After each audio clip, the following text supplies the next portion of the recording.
warahmatullahi wabarakatuh. Waalaikumsalam warahmatullahi wabarakatuh. Alhamdulillah bi ni'matihi tatimmu shalihat. Asyhadu an la ilaha illallah wa asyhadu anna Muhammadan abduhu wa rasuluh. Allahumma shalli ala sayyidil wujud, sayyidil qaunain, sayyidina Ahmad wa ala alihi wal mahdi khalifatihi wa sallam. Amma ba'd. Para masyayikh, para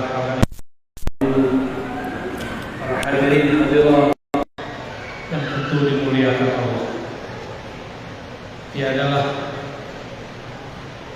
majelis yang lebih disukai malaikat kecuali dua majelis: majelis zikrullah, membaca Al-Quran, dan yang kedua majelis ilmu. Dan malam tadi waktu sholat Isya, Syekh Ali membaca surat Ar-Rahman.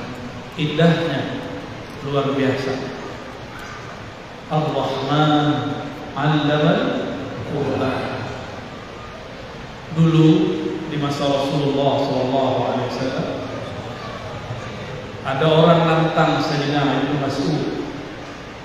Sayyidina Ibnu Mas'ud ini mendengarkan semua lafaz Quran dari lisan Rasulullah SAW. Sayyidina Abdullah bin Mas'ud ditantang oleh orang Makkah. Waktu itu Nabi masih di Mekah, belum hijrah ke Madinah, belum. Apa kata mereka? Adakah kamu yang berani baca Al-Quran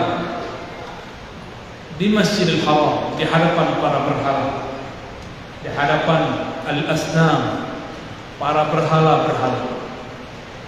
Kata Abdullah bin Mas'ud, aku berani.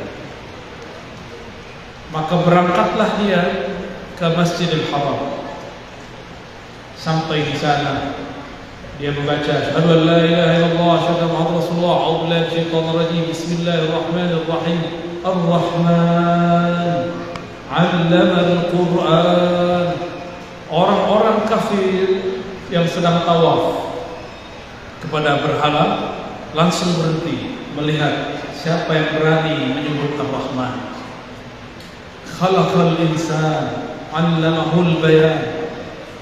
Maka semuanya berhenti dan mereka mendekati Abdullah bin Mas'ud.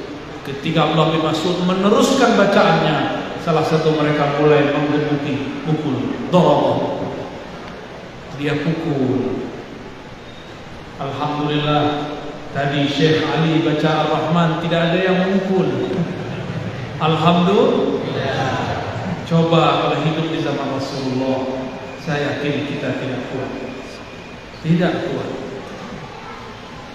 Tapi di akhir zaman ada ujian yang lebih berat. Bertemu orang yang banyak dustanya. Al-Kazzab, Sayyidul Kazzabin, Dajjal. Itu musuh lebih berat.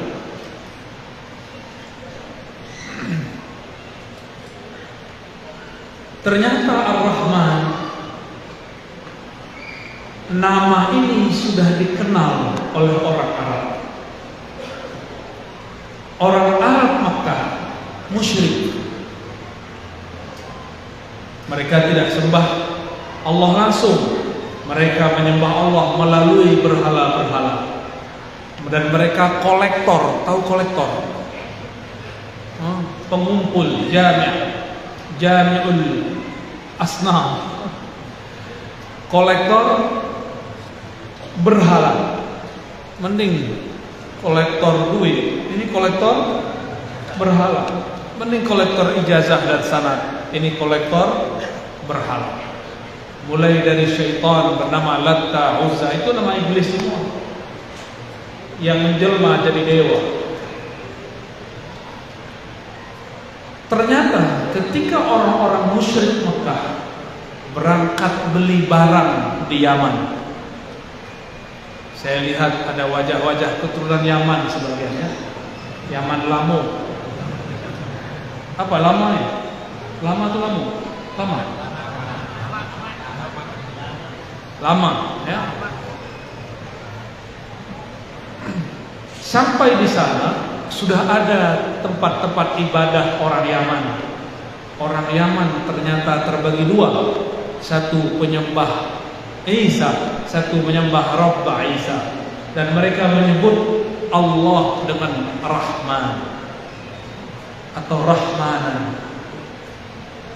Jadi orang-orang Yaman menyebut Allah Rahman. Usud punya usud. Mereka belajar agama ini dari misionaris dari Ethiopia, Raja Habasyah, seorang Nasrani yang menyembah Allah, mencintai Isa. Ketika disebut Ar-Rahman, maka orang-orang Arab Yaman senang. Berarti ini nama Tuhannya. Tapi orang-orang kafir Quraisy, musyrik Quraisy tidak senang. Ya? Maka dalam hadis dikatakan, "Ma sami'at Quraisy", tidaklah pernah Quraisy sami'at, mendengarkan surah Ar-Rahman sampai Abdullah bin Mas'ud membacakannya di Al-Masjidil Haram. Selesai kisah Abdullah bin Mas'ud, tiba-tiba Rasulullah berkalam. Apa kata beliau? Sesungguhnya aku melihat kaum jin lebih cepat responnya, jawabannya ketika mendengarkan surat Ar-Rahman daripada kalian. Ra'aitul jinna, ra'aitul jan asra'u jawaban minkum, lebih cepat menjawab daripada kalian. Kalian ketika Allah bertanya, "Fabi ayyi ala rabbikuma tukadziban?" Diam-diam aja kan? Diam kan? Nah, malam ini kita turunkan satu riwayat, satu ilmu. Kalau ada imam baca surah Ar-Rahman, setiap ayat itu dibaca, apa jawabannya? Ini diriwayatkan oleh Imamuna Abu Isa At-Tirmidzi, Imam Tirmidzi, murid Imam Al-Bukhari, kawan Imam Muslim. Apa kata Nabi? Ketika aku membaca ayat ini, "Fabi ayyi ala rabbikuma tukadziban", maka kaum jin menjawab. Apa jawabannya? "Ya Rabb, ma kazzabna bi ni'matika", kami tidak mendustakan nikmat Engkau. Ya Rabb, kami tidak mendustai nikmat-nikmat Engkau. Kalau tidak bisa bahasa Arabnya, cukup baca di hati. Ya Allah, kami tidak mendustakan nikmat Engkau. Ya, nanti kalau Syekh Ali datang lagi baca Ar-Rahman, dalam hati baca Ya Allah, dalam hati, bukan dilafazkan. La tatalafaz, kecuali pakai bahasa Arab, ya. Ma kazzabna ni'matak, boleh ya, jamak, boleh mufrad. Kami tidak akan mendustakan nikmat-nikmat Engkau. Ar-Rahman, ini nama Allah yang berarti maha kasih sayang kepada semua makhluk. Apakah itu manusia, apakah dia beriman ataupun kafir, apakah dia hewan ataupun tumbuhan, apakah dia bebintangan ataupun pulau-pulau, gunung-gunung, semuanya dapat rahman-Nya Allah Subhanahu wa ta'ala. Jadi Rahman, kasih sayang Allah li jami'i khalqihi, untuk semua makhluknya. Maka siapa saja yang menyayangi semua makhluk, dialah Abdur Rahman, dialah Abdur. Tapi sayang sekali, banyak orang sekarang beragama baru tahu 1-2 ayat, baru mengerti hadis kullu bid'atin dhalalah, sudah berani membenci guru, sudah berani membenci syekh, sudah berani membid'ahkan tuan-tuan syekh yang mereka sudah bertahun-tahun mengabdikan melayani umat. Sungguh sayang, sangat disayang. Kita pun kasihan dengan orang seperti itu. Kita tidak pernah benci. Jika antum menyaksikan saya mengkritisi satu kelompok, saksikan, saya tidak membenci mereka. Saya sayang kepada mereka. Kadang sayang itu bentuknya lembut. Kadang kalau kita melihat anak kita salah, kalau kita sayang, marahi dia. Rahman Rahman. Siapa yang hatinya sudah terisi nama Rahman, pasti dia sayang semua makhluk. Tapi hafiz Quran, bisa baca Quran, bencinya setengah mati kepada sesama orang Islam cuma karena beda faham, maka di qalbumu belum ada Rahman. Itulah yang dimaksud Rasulullah, la yujawiz. Imannya tidak tembus. Imannya tidak tembus. Dia baca Rahman, dia baca Rahim, tapi dia tidak pernah menyayangi makhluk Allah. Malulah kepada Allah. Allah memulai setiap suratnya dengan Bismillahirrahmanirrahim. Tidak ada satu surat pun kecuali ada Rahman dan Rahim. Hatta surat Taubah Allah masih sisipkan di ujung dua ayat terakhir, wabil mu'minina raufur rahim.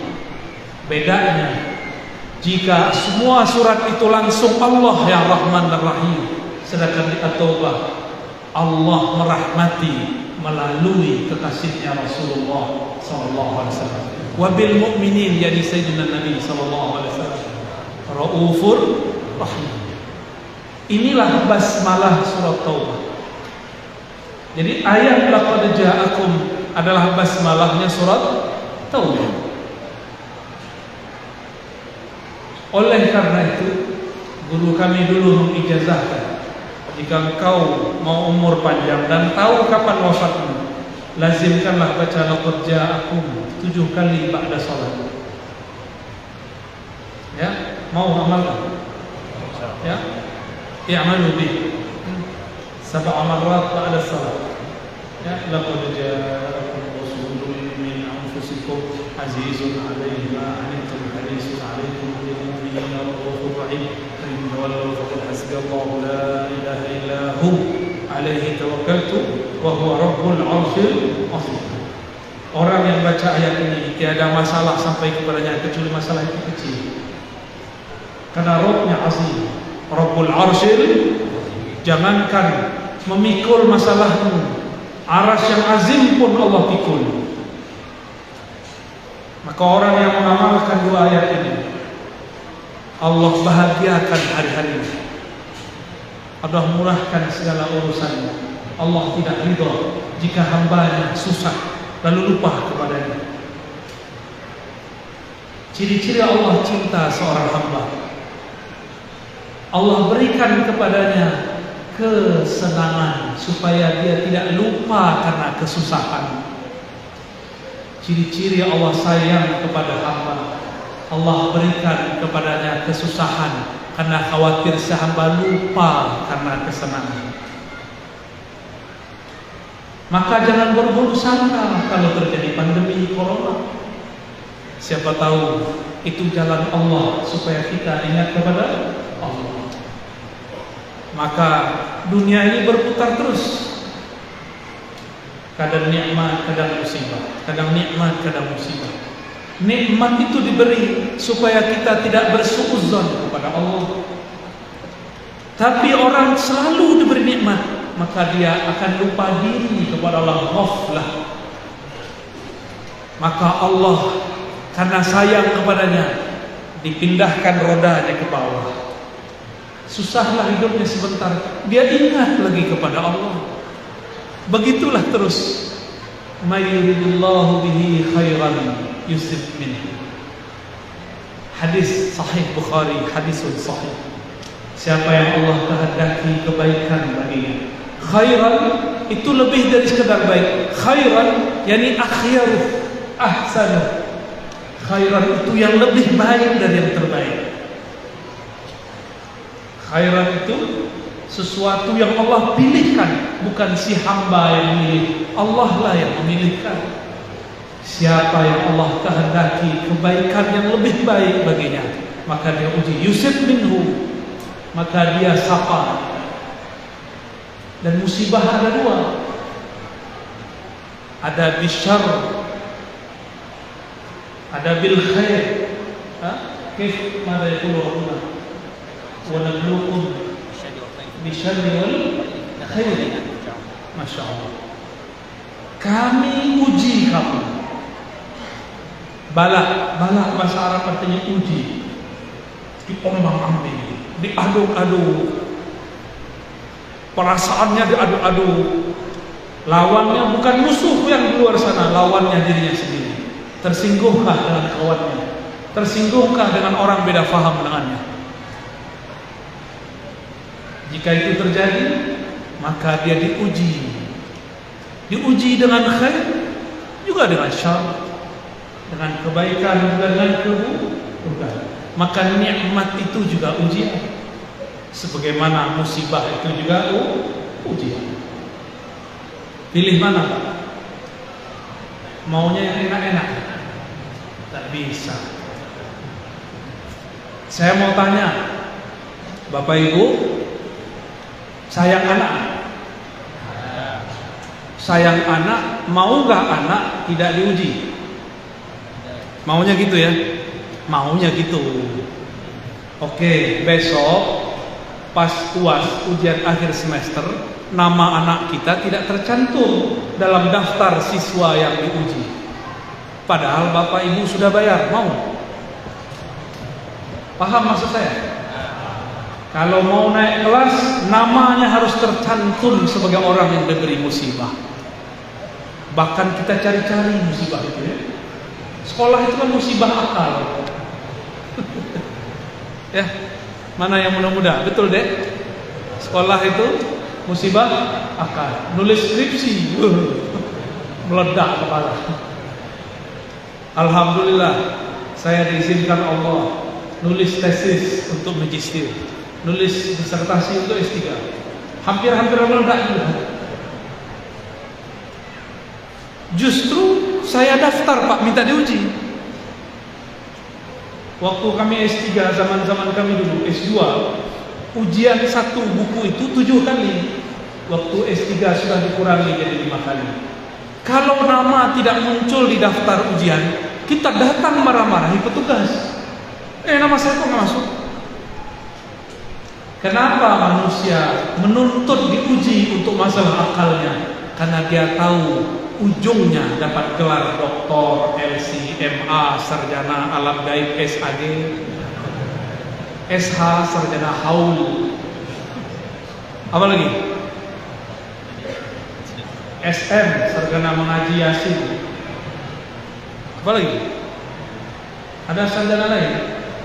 Sarjana SM, sarjana roti, sarjana manakib, wah lengkap sudah. Ini kampung, ini kota Sambas, benar? Apa arti Sambas? Nggak tahu? Saya juga nggak tahu. Dulu waktu saya kecil saya dengar guru-guru saya cerita, guru-guru kami nulis buku. Di Sambas sana dulu ada ulama muncul, namanya Ahmad Khatib, Sambas bin Abdul Ghaffar. Saya bermimpi maksudnya berangan-angan. Coba kalau nanti sudah dewasa, saya berkunjung ke kampung Sambas. Itu dulu umur 13 tahun. Sekarang umur saya 35 tahun, mau 36. Alhamdulillah Allah wujudkan. Alhamdulillah tadi siang kita ziarah kepada ayahanda Syekh Ahmad Khatib Sambas, Syekh Abdul Ghaffar, qaddasallahu sirrah. Kami di Pulau Jawa, di Pulau Sumatera itu punya tarekat namanya Qadiriyah wal Naqsyabandiyah. Itu asalnya yang bawa orang sini, Syekh Ahmad Khatib Sambas. Masih ada orang Sambas beramal gitu? Benar. Kok wajahnya kurang bercahaya? Insya Allah masih bercahaya. Kadang-kadang ulama itu seperti mercusuar, kata orang. Terang di jauh sana, tapi di bawahnya tidak terang. Maka saya pun berniat pulang kampung tahun ini, ke kampung saya, minimal Ramadan, ingin membersamai ayahanda dan mengisi surau walaupun cuma 10 hari, beriktikaf bersuluk di surau, mengamalkan zikir-zikir yang dulu kita amalkan, yang diijazahkan masyayikh-masyayikh. Semoga di sini nanti ada lagi ya. Amin ya rabbal alamin. Syekh Ahmad Khatib Sambas pergi ke Makkah. Sampai di Makkah diremehkan banyak orang. Maklum muka-muka Melayu, hidung mancung ke belakang. Ya kayak kita ini kan mancung ke belakang, kalau ini mancung ke samping. Akhirnya beliau ini karena wajahnya muda, orang Melayu, jenggotnya sedikit. Ini coba lihat jenggotnya. Padahal saya lebih tua 4 tahun daripada dia. So, lebih tua saya daripada Syekh Ali. Tapi jenggotnya, Masya Allah alaih. Dulu Syekh Ahmad Khatib Sambas jenggotnya seperti saya, bahkan kurang. Umur 19 tahun jenggot belum ada. Paling seperti tusuk sate. Kayak antum ini, kayak gini. Padahal umur sudah 91 ya. Syekh Ahmad Khatib Sambas belum jadi syekh, tidak diterima talaqi oleh masyayikh Arab. Terdengarlah kisah itu oleh ulama Patani, ulama Melayu dari Thailand Patani, namanya Syekh Daud Fatani, murid dari Syekh Muhammad Arsyad Al-Banjari, murid dari Syekh Abdul Samad Al-Falibani, sekawan dengan Syekh Nawawi Al-Bantani. Maka dipanggillah Syekh Ahmad Khatib, kau belajar di sini, saya belum. Maka diajarlah ilmu syariat, ilmu fiqih, ilmu usul fiqh, ilmu qiraat, semua diajar. Aqidah sifat 20, aqidah Asy'ariyah Maturidiyah, mazhab Syafi'i. Setelah matang dua ilmu ini, Syekh Daud mengatakan, saya hantarkan engkau kepada guru yang cocok untukmu, namanya Syekh Syamsuddin Al-Qadiri Al-Makki. Diantarkan kepada Syekh Syamsuddin, mursyid tariqah Al-Qadiriyah di Makkah. Ditalqinkanlah zikir keras, la ilaha illallah. Dengan itu wusullah, sampailah kesadaran ma'rifat Syekh Ahmad Khatib Sambas kepada Allah. Diijazahkanlah ia, dan kita tidak mendapatkan sanad selain sanad Syekh Ahmad Khatib Sambas yang menyebutkan dari Syekh Syamsuddin. Berarti murid Syekh Syamsuddin yang bertahan ilmunya cuma Syekh Ahmad Khatib Sambas.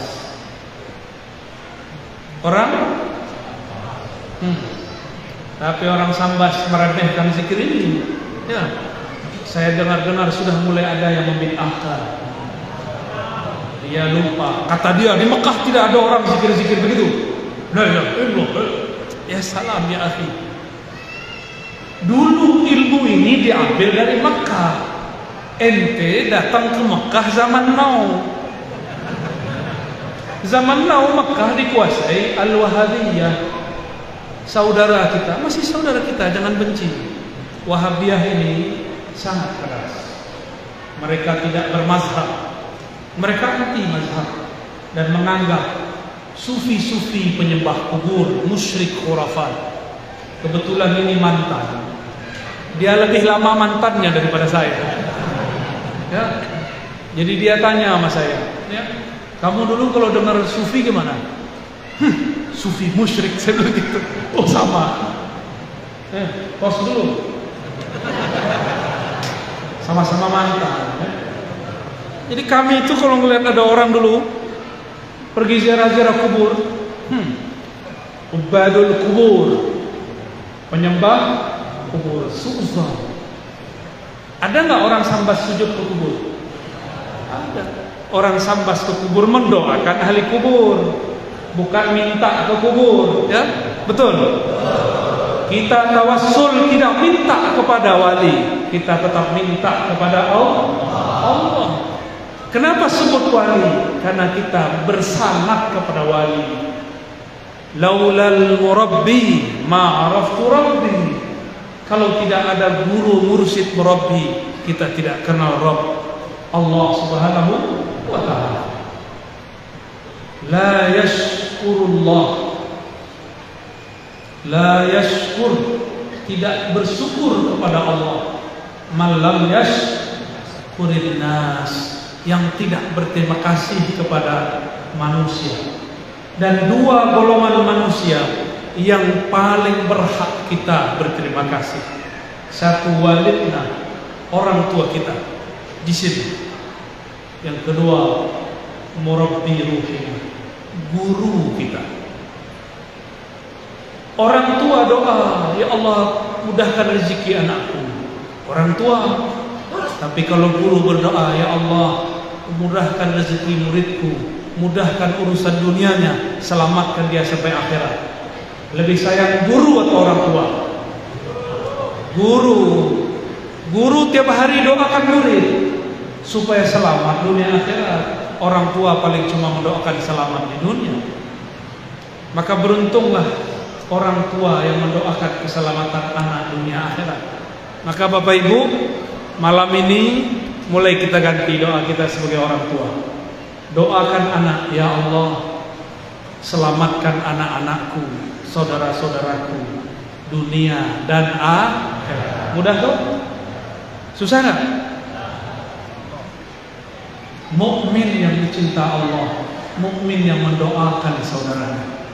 Maka disebut dalam hadis Muslim, doa paling mustajab, doaul muslim li akhihi, doaul mukmin li akhihi, doa seorang mukmin kepada saudaranya. Dan yang paling banyak mendoakan saudaranya adalah Rasulullah SAW. Lalu pewaris-pewaris Rasulullah SAW. Itulah sebabnya kenapa guru-guru mursyid diberkahi Allah, karena dia sayang kepada makhluk, dia mendoakan semua makhluk. Ya, guru-guru itu susah hatinya kalau melihat muridnya susah. Tapi apalah daya, dia pun hidup tidak begitu enak, tidak begitu sempurna. Maka Bapak Ibu serahkan Allah, mengingat sejarah yang sangat mahal ini, mari bangkitkan kembali semangat rohani yang dulu dihidupkan oleh Syekh Ahmad Khatib Sambas. Dulu beliau pulang, ketemu Belanda balik. Sekarang nggak ketemu Belanda, kan? Nggak ada yang melarang zikrullah. Tanya sahabat saya itu, di Indonesia lah tempat paling bebas ngajar agama. Sahih? Indonesia baladna hada biladkum sah lidawah wa ta'lim. Di Mesir buat majelis begini datang askar. Mana izin? Sijil. Hatta liyaum, sampai sekarang. Apalagi pandemi, dah dapat izin, Pak. Fabi ayyi ala'i rabbikuma, nikmat apa lagi yang kamu tidak syukuri? Mulailah mendoakan ulama dan umara.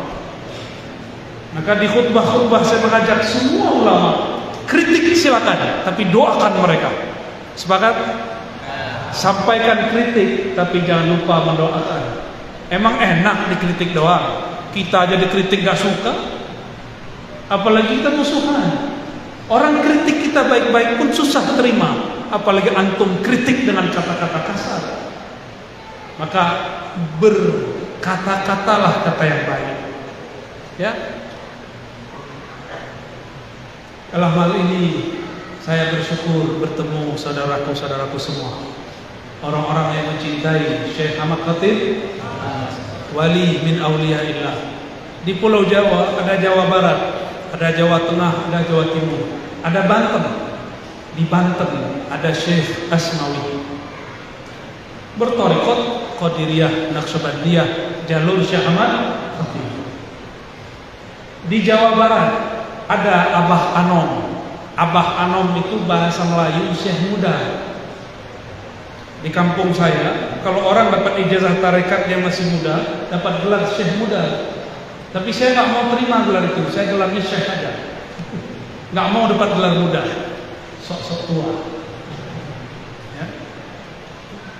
Dan alhamdulillah guru saya tidak bilang kamu tidak syekh muda, kamu syekh. Dulu waktu masih umur 27 tahun diijazahkan thariqah Naqsyabandiyah oleh guru.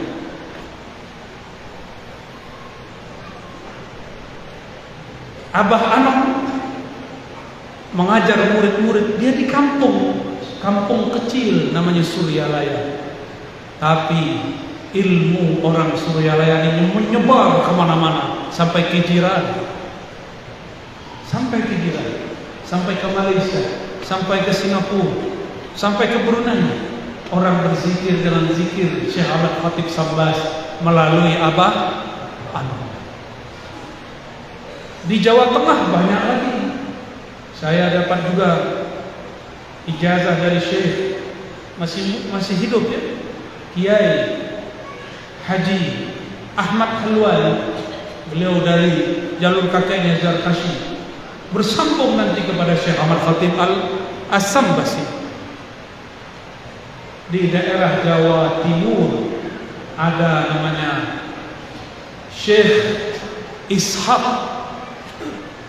Syekh Utsman Al-Ishaqi Kedinding, dilanjutkan oleh anaknya Syekh Aswari Al-Ishaqi. Semuanya berthariqat Qadiriyah An-Naqsyabandiyah yang dulu diajarkan di Mekah dan disambas sementara oleh Syekh Ahmad Khatib As-Sambas. Kita perlu berbangga, tapi jangan terlena.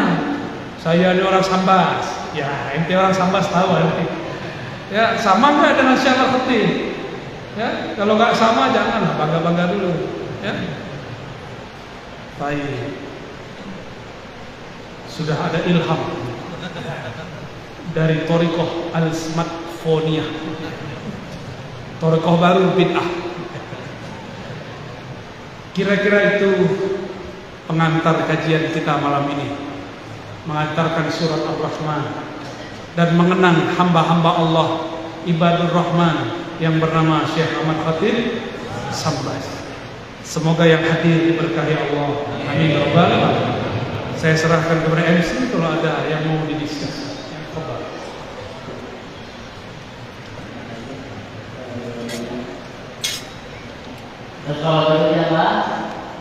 Allahumma shalli ala sayyidina Muhammad. Allahumma shalli ala sayyidina Muhammad. Allahumma shalli ala sayyidina Muhammad. Hadirin jamaah, jadi terima kasih dulu ya atas acaranya, mudah-mudahan bisa bermanfaat bagi kita para sahabat kita. Mudah-mudahan menjadi ilmu yang bisa diambil manfaat, kemudian bisa disampaikan kepada saudara-saudara khusus di kota Sambas kita. Baik, untuk acaranya kita buka sesi tanya jawab. Jadi untuk sesi tanya jawab ini, untuk sesi pertama mohon izin kita bagi menjadi 2 sesi insyaallah. Untuk sesi pertama kami persilakan untuk 2 orang penanya, baik jamaah laki-laki maupun jamaah perempuan. Silakan. Mohon izin panitia.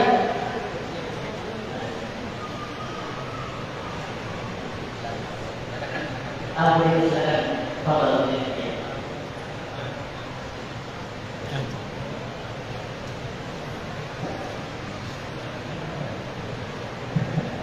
Bismillahirrahmanirrahim. Assalamualaikum warahmatullahi wabarakatuh. Allahumma shalli ala sayyidina Muhammad wa ala ali sayyidina Muhammad. Mohon pertanyaan ya mengenai mursyid. Bagaimana cara kita untuk mengetahui bahwa seseorang itu adalah mursyid, dan bagaimana sikap kita untuk kepada beliau, karena di dalam sekarang ini banyak pemahaman-pemahaman yang memang berbeda, dan untuk mencari mursyid itu memang sudah susah dan seperti dahulu. Dan bagaimana contoh mursyid yang sebenarnya itu? Terima kasih. Assalamualaikum warahmatullahi wabarakatuh. Langsung jawab ya. Cara cari mursyid. Mursyid itu ada dua. Ada mursyid kolektor sanad. Ada mursyid wali Allah, kolektor rahmatullah, kolektor pengumpul ma'rifatullah. Kalau mursyid pengumpul ijazah banyak hari ini. Dapat sanad tarekat, ijazah tarekat banyak hari ini. Tapi mursyid ruhani yang musul ila hadratillah taala, nah itu sangat-sangat jarang. Maka bagaimana cara menemukan mursyid? Pertama istikharah, kedua musyawarah, ketiga isyarah. Min sa'adatil mar'i ay yastakhira ila Allah fi amri. Rawahu Ahmad wa kadzalika rawahu Tirmizi bilafzi. Ciri-ciri orang sukses, bahagia, selamat, beruntung, dia mulai berguru, bekerja, apapun itu dengan istikharah. Jangan istri dulu baru farah. Jadi jangan cuma mau menikah istikharah, berguru pun istikharah. Istri teman tidur, teman makan, teman hidup, tapi enggak teman mati. Dia mati, kita masih hidup, atau kita mati, dia hidup. Satu hidup, satu mati. Katanya sehidup. Tapi kalau guru kita bawa ilmunya sampai ke alam barzakh, kita bawa sampai kepada mahsyar, ke mizan, sampai ke sirat. Jadi pertama apa? Sudah musyawarah, minta nasihat kepada ulama. Ulama yang mengerti tasawuf. Jangan seperti di YouTube itu, nanya tasawuf sufi kepada pembenci sufi. Apa kata dia? Sufi zindiq. Ya salah. Jadi kalau bertanya kepada ahlinya, antum sakit jantung, datang ke dokter mana? Ke dokter umum. Bahlul itu, ya. Sakit paru, datang ke dokter jantung. Lebih bahlul lagi. Kenapa orang-orang dalam beragama tidak sepintar ketika dia sakit badannya? Jika sakit rohani kolbu, datang ke ahli kolbu. Tanya kepada ulama yang mengerti kolbu. Jangan ulama yang tidak mengerti kolbu, yang hatinya kelabu dengan kebencian, kelabu dengan dosa, Allah ampuni. Tapi kelabu dengan kebencian, Allah tidak ampuni. Semua kita ada kelabu syahwat. Di kolbu ini ada belenggu syahwat, Allah ampuni. Kita naik turun iman kita karena syahwat, Allah ampuni. Tapi kalau di dalam kolbu antum ada kebencian, suudzon, Allah sulit mengampuni. Ya. Dan yang ketiga isyarah. Bertanya seorang sahabat kepada Rasulullah SAW, Man awliyaullah? Faqala sallallahu alaihi wasallam, Man idza dzukirallah. Siapakah wali Allah itu wahai Rasulullah? Lalu Nabi menjawab, orang yang jika engkau pandang mereka, yang jika mereka dilihat, diingat, dikenang, disimak kajian-kajiannya, kalam-kalamnya, petuah-petuahnya, zukirullah, mereka itu membuat kita ingat kepada Allah. Kalau sudah bertemu yang begitu, pastikan dia mursyidnya itu mursyidnya kita. Jadi mursyid bukan yang berserban, ya. Itu mah gampang Pak. Ini wajah-wajah preman, hidung mancung dikit, brewok, kasih serban syekh. Apa itu yang syekh? Ya? Ini wajahnya cocok ini.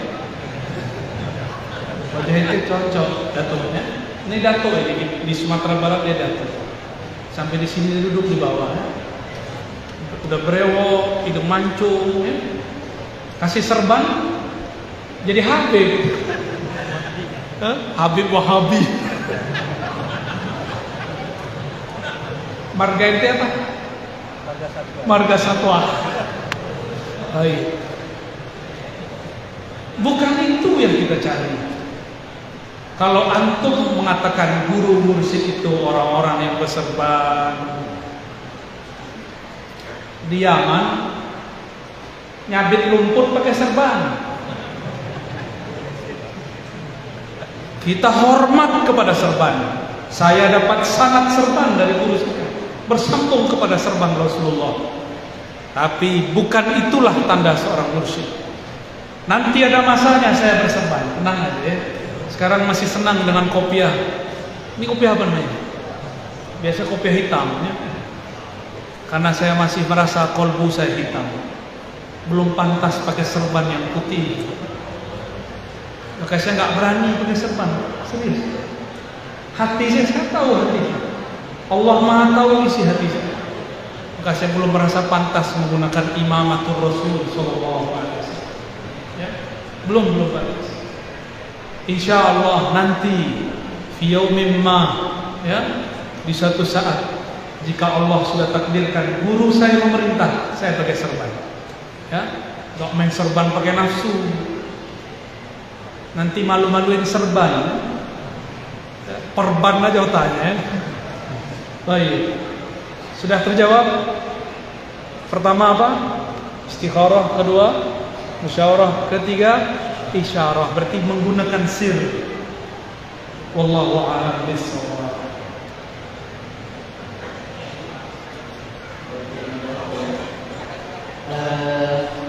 Jadi untuk pertanyaan yang kedua kami beri kesempatan kepada jemaah ibu-ibu, ya kan? Dan berdiri ibu Ilal ummahat. untuk saya memberikan mikrofon. Ummahat. Kita تتكلم بالإنجليزية. bisa. Bicara sampai bisa sama belum. Semua mustalahat saya bisa. أحسن تتكلم بالإنجليزية حتى تلقي المحاضرة. إن شاء الله. تتعلم من زوجتيك.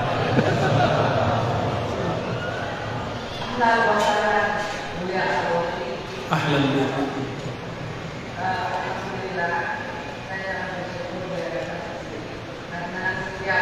Dekatkan.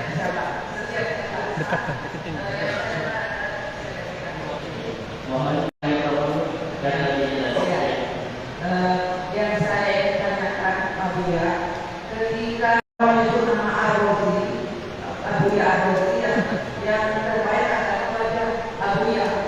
Nah, setiap saya mau sholat, ketika mengingat Allah, saya itu mau ingat Allah, sekarang saya kosong, jadi saya mau dari Abuya. Apa yang harus saya ingat? Baik.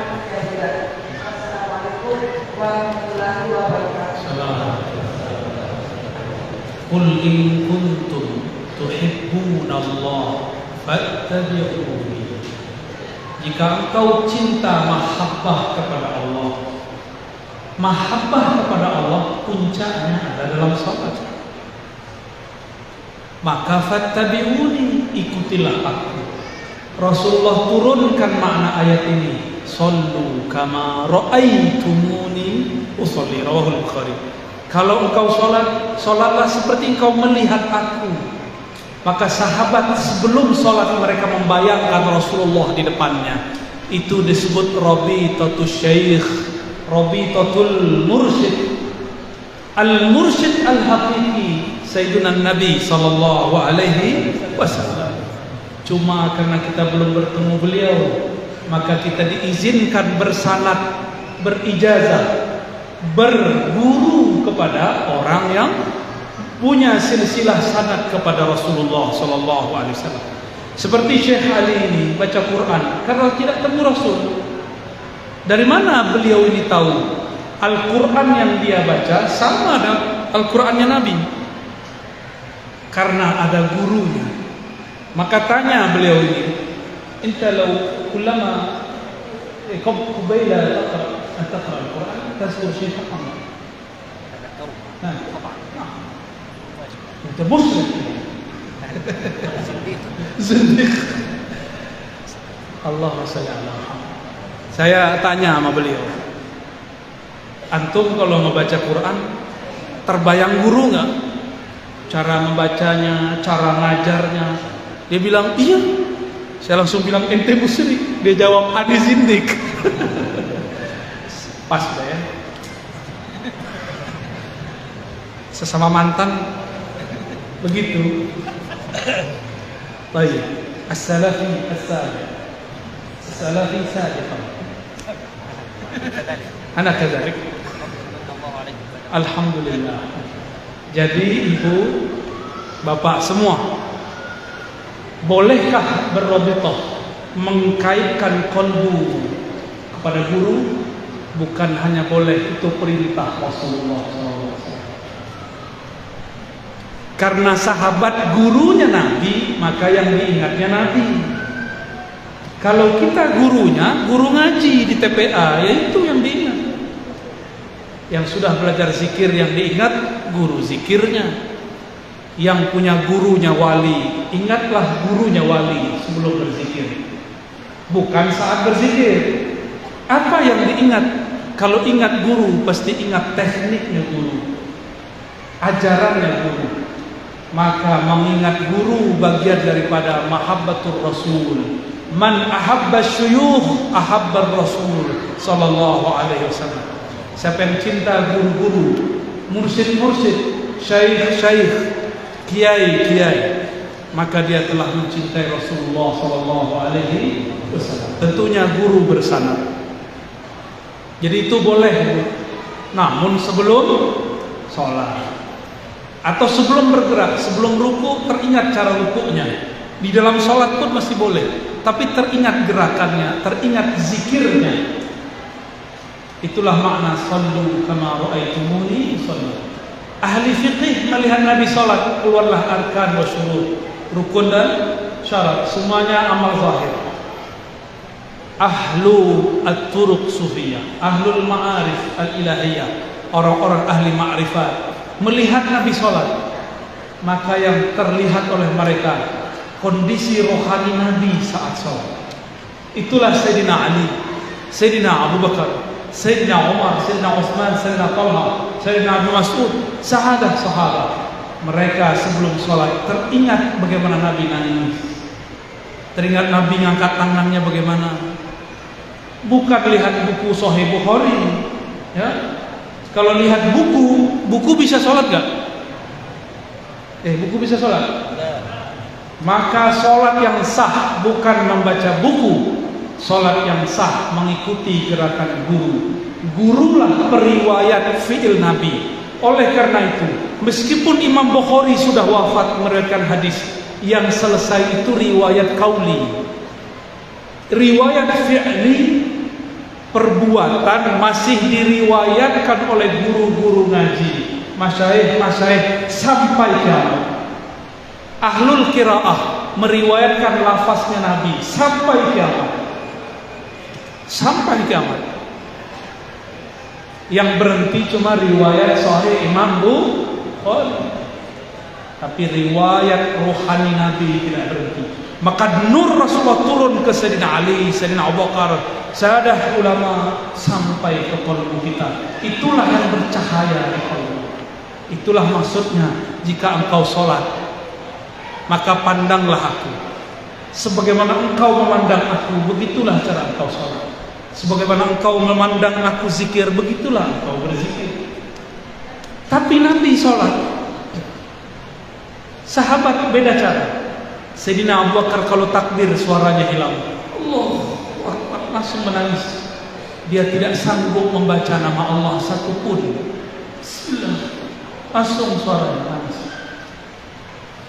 Lain dengan Sayyidina Umar, seperti Syekh Ali tadi, ya. Bismillahirrahmanirrahim. Sekarang ada lagi cara baru. Bismillahirrahmanirrahim. Alhamdulillahirabbil alamin. Arrahmanirrahim. Salah. Itu nggak bergurunya kepada YouTube. Wali YouTube. Orang wali kutub, dia wali YouTube.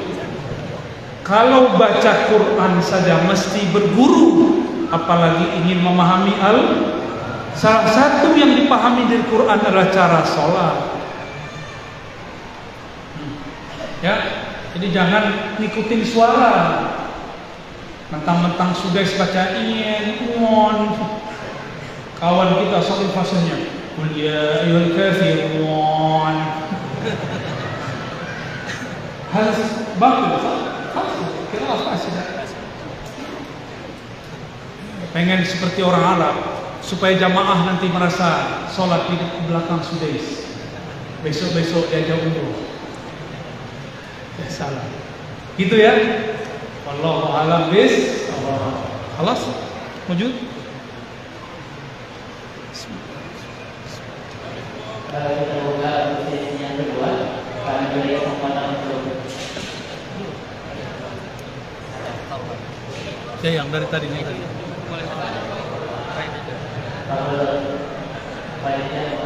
Jadi mengingat waktu, jadi mohon maaf kepada jemaah sekalian. Nanti mudah-mudahan doa bersama. Buya Zuhari kembali sambat. Nanti kita bertemu memanjakan bukan siapa. Doakan Allah.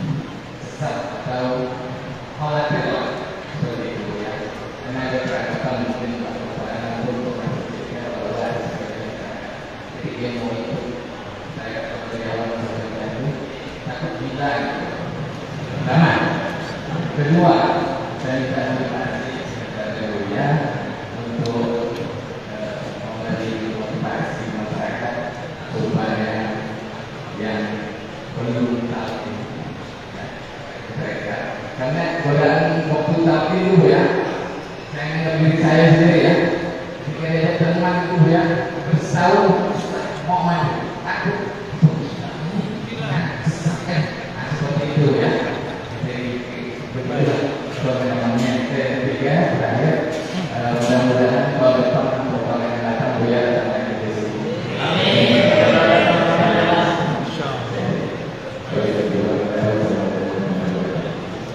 Bapak, saya gila. Hitung tarekat saya. Samania. 1. Qadiriyah. 2, 3. Naqsyabandiyah. Hitung. Tahu berapa? Ya. Hitung lagi. Syaziliyah. Idrisiyah. Lagi. Mau berapa lagi antum? Gabungan Qadiriyah, TKN, Naqsyabandiyah, Qadiriyah, Naqsyabandiyah. Udah berapa? Ada lagi Ba'lawiyah. Ada lagi Idrisiyah. Ada lagi Junaidiyah. Nah, mau berapa antum maunya? Ada Akbariyah. Ada Dusuqiyah. Tuh kan pusing antum kan? Saya gila enggak? Kalau dokter begini gila, kalian lebih gila lagi. Ya, itu mungkin dulu ada kasus, Pak. Ada kasus orang gila belajar thariqat tambah gila. Orang berhati bening belajar thariqat tambah bening. Orang cerdas belajar thariqat tambah cerdas. Ahli Quran belajar tasawuf tambah ikhlas. Murid saya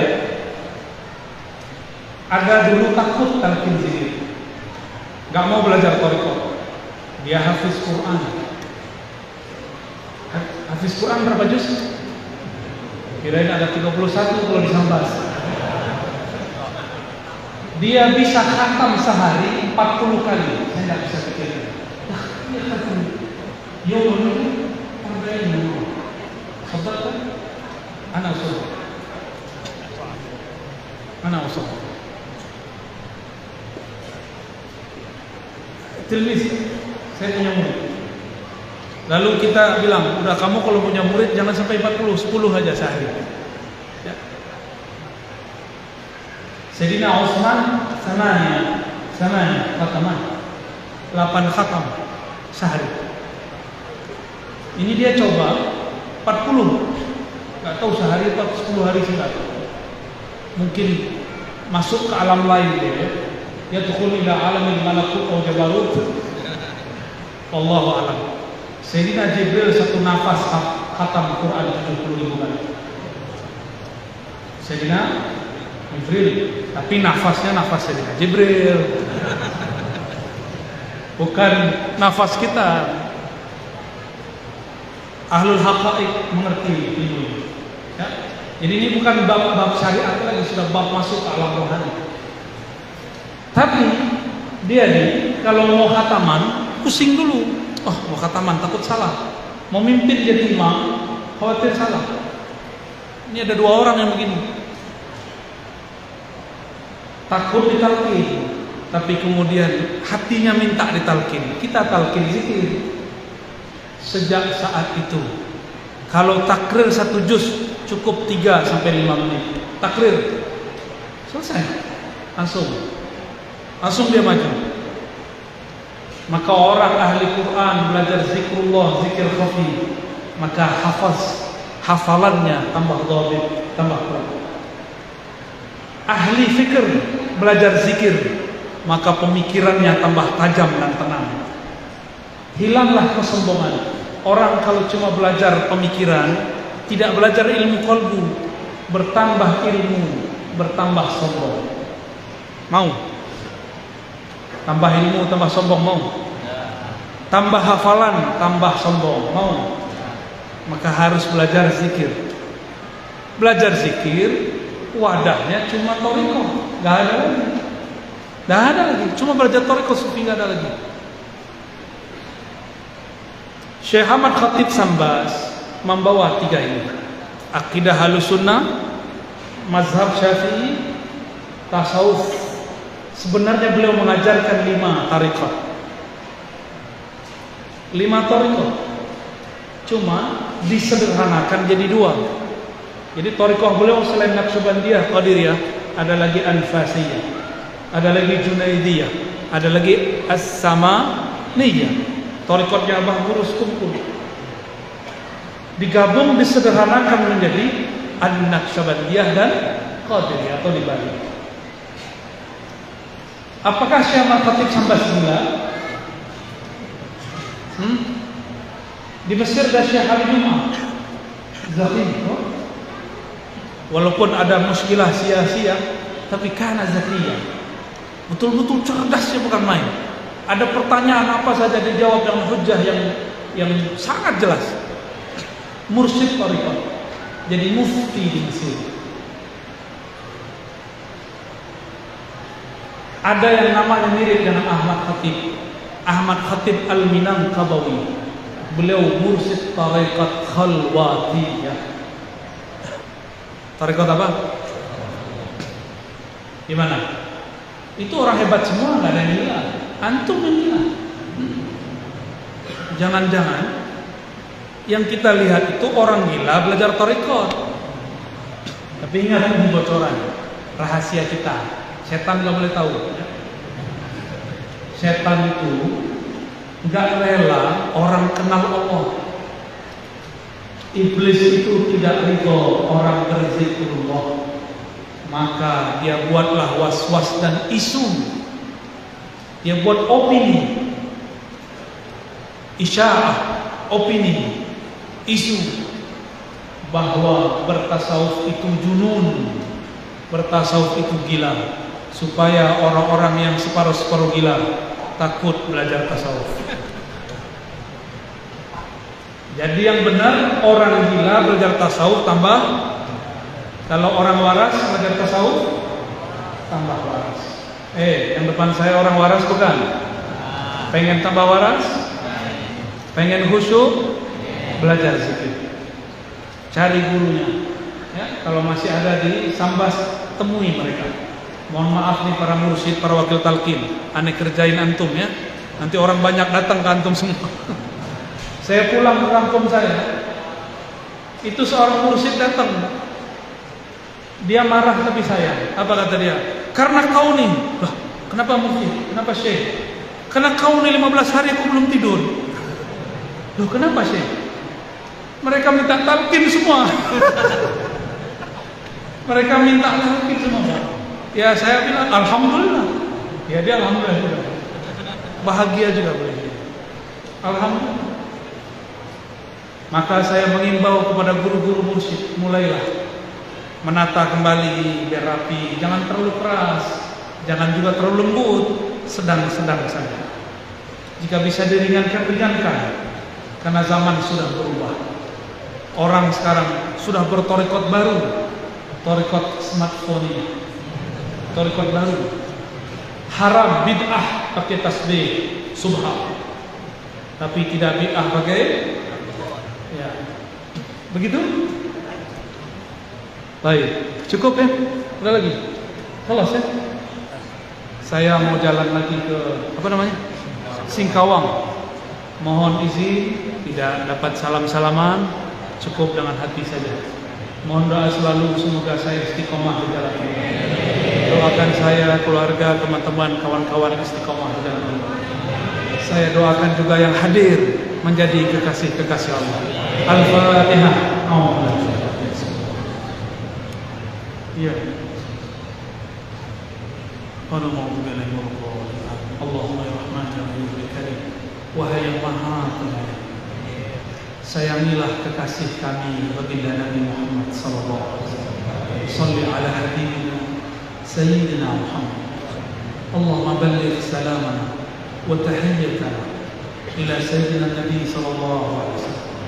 Ya Allah, sampai juga salam rindu kami kepada baginda Nabi Muhammad SAW. Ya Allah, kalbu kami penuh dosa, kalbu kami penuh dengan noda dosa, kalbu kami di dalamnya ada zulumat, kegelapan, ada kejahilan. Engkaulah yang meneranginya, ya Allah, ya Nur, ya man huwa nurun ala nur. Wahai pemilik cahaya, wahai yang menerangi alam semesta, terangilah alam qalbu kami dengan nur mengenal Engkau, nur ma'rifat kepada Engkau, nur zikrullah, menyebut-nyebut nama.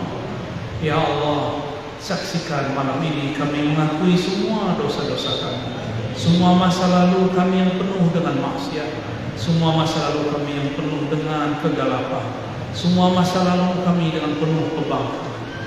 Hanya Engkaulah ya Allah yang dapat mengampuni. Meskipun dosa kami sepenuh langit dan bumi, ya Allah, ampunan Engkau memenuhi arasy-Mu, ya Allah. Maka birahmatika ya Rabb, faghfir lana wa li jami'il hadirin wal hadirat. Dengan rahmat Engkau yang maha luas, ya Allah, sayangi semua yang hadir, baik yang laki-laki ataupun perempuan.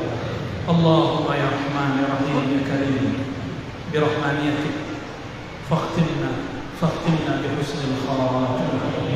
Ya Allah, dengan kasih sayang Engkau, ya Allah, maka hidupkan kami dengan nama-Mu, dengan mengenal Engkau, dan wafatkan kami dengan menyebut nama-Mu, dengan mengenal Engkau. Amin rabbal alamin. Rabbana atina fid dunya hasanah wa fil akhirati hasanah wa qina adzabannar. Bijahil Nabi sallallahu alaihi wasallam. Alhamdulillahirabbil alamin. Mohon izin. Assalamualaikum warahmatullahi wabarakatuh.